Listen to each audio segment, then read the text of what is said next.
Hey class, I'm Aaron. I'm Chris. and I'm Nick, and we're here to show you how to deal with some angry customers.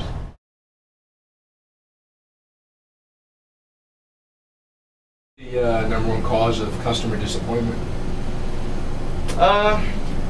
Inconvenience in some fashion, whether it be because it's busier than they want it to be and they have to wait in line, or their credit card won't work at the pump.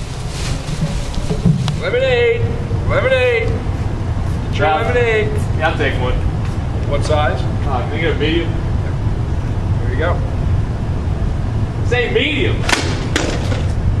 Tell someone who cares. It's ain't a How do you medium. try to respond to these issues? Well, usually you try to just be even more polite to them, to a point.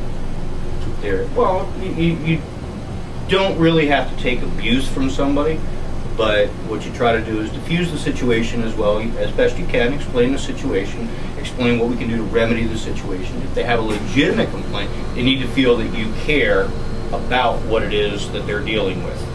And if they get the idea that you actually do care, then usually they respond. How often did you run into customer disappointment?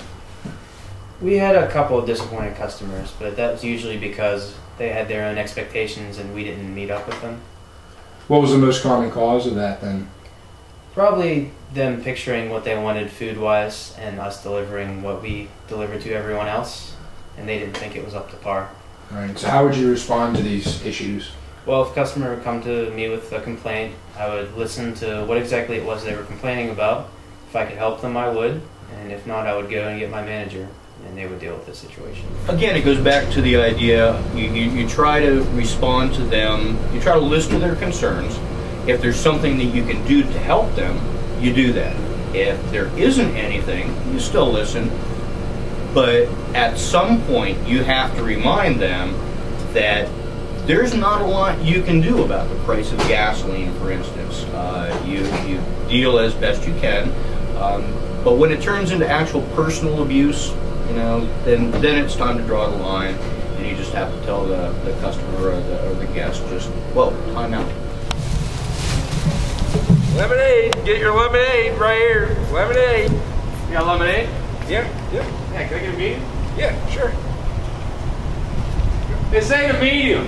I'm sorry, sir. I messed up. Let me help you out and get the right thing for you.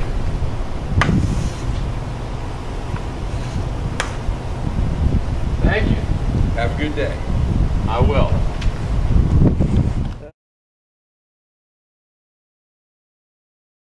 Say medium. What would you say was the worst experience you have had dealing with an angry customer? Probably the worst I had was, again, going back to the expectations thing. Someone ordered chicken Alfredo. They bring it back to me. They're like, look at this. And I'm like, what's wrong with it, man? Because I thought I made a good chicken Alfredo dish. I mean, I pride myself in that. They're like, look at it. And I'm like, well, what's wrong with it? They're like, it's not linguine. I was like, ma'am, you don't get linguine. It says you get spiral noodles. And they're like, I wanted linguine. I was like, well, we don't have that. Is there anything else I can get you? Like, no, my appetite's ruined. Like, okay. Worst experience I had yet, there were some gentlemen in here that we were pretty sure were shoplifting. And when I confronted them, after having watched two of them take some items, they got pretty irate, and I was outnumbered, which could have gotten pretty ugly, but they basically backed down. And so they were mad because they were busted. Right. And I think that's where that one got out of hand. But if worse comes to worse, you always have 911, assuming that you can make it to the phone. Right.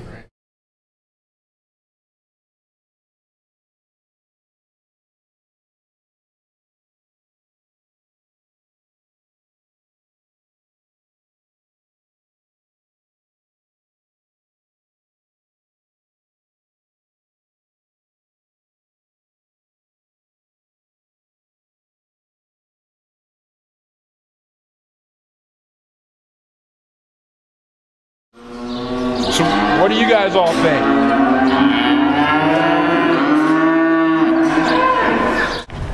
I'm Aaron. I'm Chris.